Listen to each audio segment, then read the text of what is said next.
Hundreds of children have either been killed or used as child soldiers in fighting between Yemeni government forces and Houthi-led Shia rebels in the north of the country since last August. This is according to a new report by the children's rights group Siyaj Organization for Child Protection with support from the UN Children's Fund.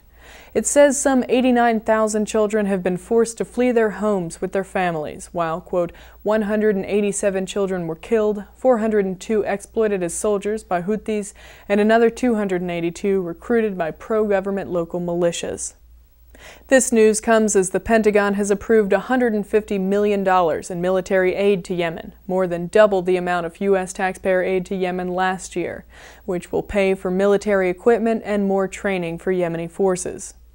According to the report, 42%, or around 35,000 children who now live in displacement camps because of the fighting, are affected by malnutrition. Aid agencies say more than 70% of the estimated 250,000 people displaced by the conflict live in the camps, with children making up over half of the displaced population.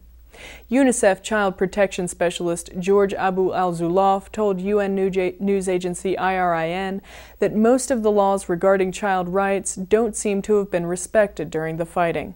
He said, quote, "We urge parties to the conflict to release child soldiers so they can get back to school." The money that U.S. taxpayers are giving Yemen to boost its military is a sizable chunk of the $350 million that the Pentagon will dole out to allies this year. However, this sum does not include covert U.S. assistance for Yemen, which has quietly increased in recent months.